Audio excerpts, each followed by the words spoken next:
ചേർപ്പിലാണെന്ന് ഞാൻ പറഞ്ഞു. മഹാത്മാ ഗ്രൗണ്ടിലാണ്. കലാകാരന്മാർ ചേരുന്ന ഇടമാണ്. അതുകൊണ്ട് നമ്മൾ ഇവിടെ കുറെ പേരെ കണ്ടുകൊണ്ടിരിക്കുകയാണ്. അപ്പോൾ എനിക്കിപ്പം കുറച്ച് ദൂരേന്ന് വന്ന ഒരാളുണ്ട്, മേഴത്തൂരിൽ നിന്ന് വന്ന ആളാണ്. അപ്പൊ മോളുടെ പേരെന്താ? മേഴത്തൂർ ദിവ്യലക്ഷ്മി. മേഴത്തൂർ ദിവ്യലക്ഷ്മി. ഈ പേരില് മേഴത്തൂർ മോളായിട്ട് ഇട്ടതാണോ അതോ അച്ഛനായിട്ട് ഇട്ടതാണോ? അമ്മ. അമ്മയാണ്. അമ്മയുടെ പേരെന്താ? ഗിരിജ. ഗിരിജ. അച്ഛൻ കൂടെ ഉണ്ടല്ലോ. അച്ഛന്റെ പേരെന്താ? ബാബു. എന്ത് ചെയ്യുവാ ബാബു ചേട്ടൻ? ഞാൻ മില്ലിലാണ്. മില്ലിനാ? എവിടെ, പാലക്കാട്ടാണോ? പാലക്കാട് മേഴത്തൂർ. മേഴത്തൂരില് എന്ത് മില്ല? ഈ മരം ഉഴിയണ മില്ലാണ്. മരം ഉഴിയണ മിഷീന്റെ മോള് പ്ലെയിനറുമേ. മോള് വലിയ പാട്ടുകാരിയാവണമെന്നാണ് ആഗ്രഹം? അതെ ആണ്.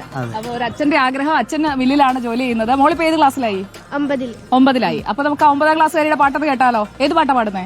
സത്യം ശിവസുന്ദരം. ഓക്കെ. ഈശ്വര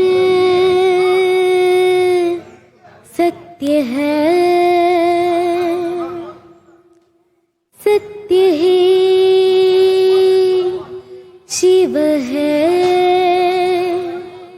शिव है, सुंदर है, जागो उठ कर देखो, जीवन जो तुझे जागर है,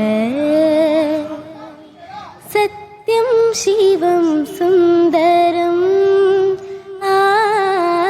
सत्यं शिवं सुन्दरं, सत्यं शिवं सुन्दरं, सुन्दरं,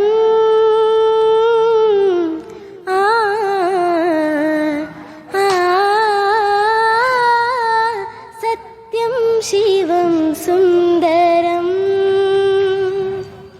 അപ്പൊ നമ്മുടെ മേഴത്തൂരുകാരി പാലക്കാടിന്റെ അഭിമാനമാവട്ടെ കേട്ടോ.